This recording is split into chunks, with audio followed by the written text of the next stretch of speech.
Seorang guru taman kanak-kanak di Malang, Jawa Timur terjerat pinjaman online hingga diteror 24 penagih utang yang nyaris membuatnya bunuh diri. Selain berhadapan dengan puluhan penagih utang, guru tersebut telah kehilangan pekerjaan sebagai guru TK karena dipecat dari tempatnya mengajar. Pesona pinjaman online atau pinjol dalam mengatasi masalah keuangan memang sangat menggoda. Salah satunya adalah penawaran pencairan pinjaman begitu mudah, meski memiliki sejumlah aturan yang menjerat bagi peminjam. Mulai dari bunga pinjaman yang sangat tinggi hingga penagih yang terkadang tidak masuk akal, seperti menggunakan debt collector hingga menghubungi semua kontak peminjam dengan cara mempermalukannya. Tindakan penyelenggara pinjol yang tidak beretika itu pada umumnya dilakukan oleh pelaku pinjaman online ilegal. Oleh karena itu, sebelum berhubungan dengan pinjaman online harus selalu cermat dan pastikan terdaftar di OJK. Ya, pemirsa, praktik pinjaman online atau pinjol kembali menimbulkan masalah. Terbaru, permasalahan pinjol ilegal terjadi pada seorang guru TK di Malang, Jawa Timur yang terjerat utang pinjol hingga sekitar 40 juta rupiah di 24 aplikasi berbeda. Pinjol terus bermunculan, apalagi saat ini pandemi yang masih melanda membuat masyarakat menjadikan pinjol sebagai solusi keuangan mereka. Lantas, bisakah pinjol ilegal ditertibkan? Untuk membahasnya telah bergabung bersama kami Direktur Eksekutif Asosiasi Fintech Pendanaan Bersama Indonesia atau AFPI Kusaryansyah. Halo, selamat siang Pak Kus. Selamat siang Mbak Anggita. Terima kasih. Baik, terima kasih sudah bergabung bersama kami dan kita juga sudah bergabung bersama Ketua Harian Yayasan Lembaga Konsumen Indonesia YLKI Tulus Abadi. Selamat siang Pak Tulus.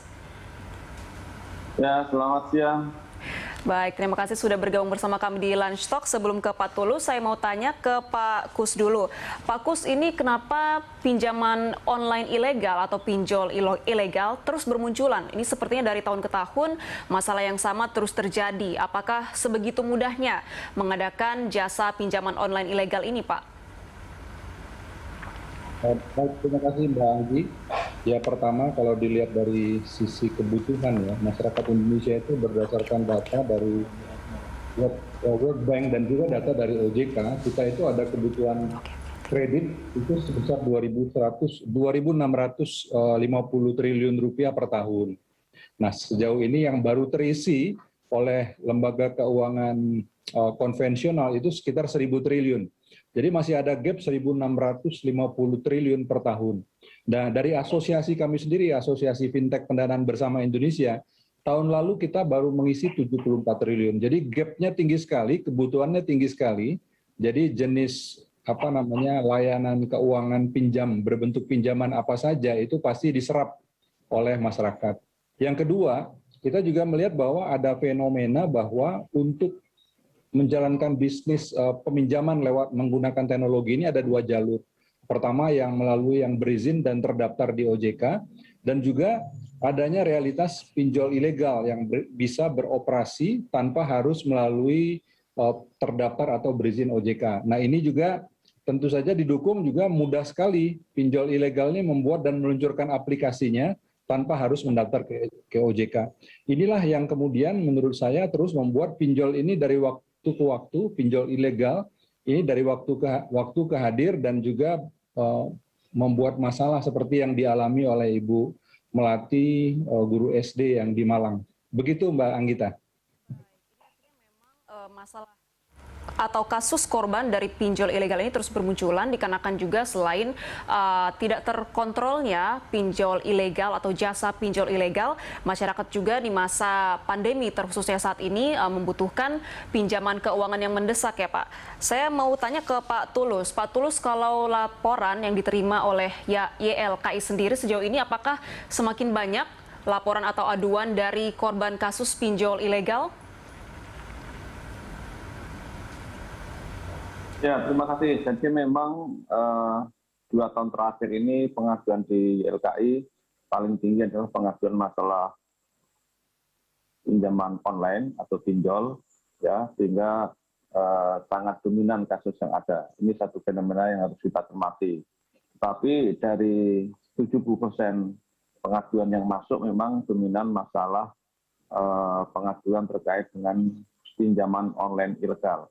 Ini yang saya kira hampir setiap hari kami selalu menerima WhatsApp dari masyarakat terkait dengan keluhan masyarakat karena terjebak oleh pinjaman online ilegal. Walaupun memang juga tidak semuanya ilegal. Saya kira 30% itu adalah keluhan dari pinjaman yang legal alias yang terdaftar di OJK. Dan karakternya memang sebenarnya beda-beda tipis antara yang ilegal dan legal ini, cara menagihnya ataupun ya besaran denda dan segala macam, termasuk di dalam menyebarkan data pribadi. Karena kami juga pernah didatangin satu operator pinjaman online legal yang menceritakan bahwa ya dalam cara menagih memang kami harus berbasis data pribadi. Kami tidak bisa menggunakan cara menagih itu kalau tidak menggunakan data pribadi, karena itu merupakan jaminan bagi si konsumen. Karena kan konsumen ketika berinteraksi dengan pinjol itu kan tidak menggunakan jaminan apapun selain data pribadi yang dimiliki.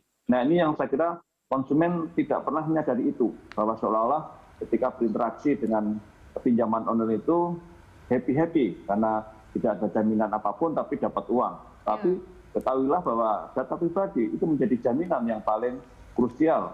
Ya, baru nangis-nangis ketika kemudian ada teror data pribadi segala macam. Tapi duduk persoalannya karena sebenarnya adalah literasi digital masyarakat kita rendah, ya, sehingga ketika berinteraksi dengan pinjaman online atau e-commerce atau yang lain-lain yang berbasis digital itu tidak membaca syarat dan ketentuan yang berlaku, tidak membaca hal ehwal yang harus diketahui termasuk perizinan segala macam.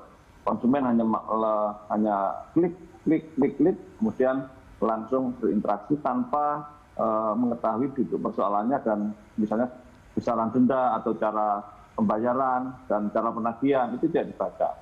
Dan kemudian selain karena literasi digital yang rendah, juga ada semacam dari sisi konsumen sendiri ada semacam itikat yang kurang baik juga, ya.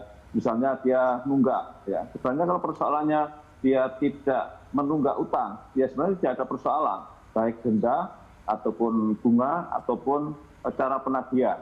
Ini menjadi masalah karena konsumen dalam bahasa Jawanya itu menggampangkan, gampangke, ya, bahwa seolah-olah ini cara hutang yang gampang, kemudian rata-rata bilang ya nanti kalau saya punya uang akan saya cicil dan segala macam. Ya nggak bisa begitu kan, ini kan berinteraksi dengan sistem, bukan berinteraksi dengan utang piutang dengan saudara, tetangga atau neneknya atau siapapun.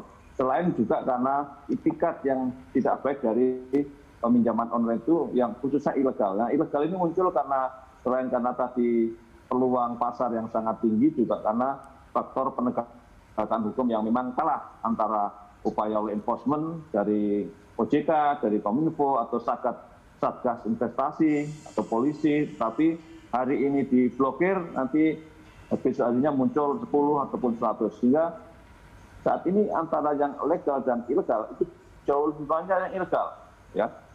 Yang legal hanya sekitar 130-an misalnya, tapi yang ilegal itu ribuan, ya. Jadi konsumen kita ini dikepung oleh rentenir online yang bergentayangan setiap hari, ya, khususnya yang ilegal tapi juga yang legal itu juga harus kita waspadai.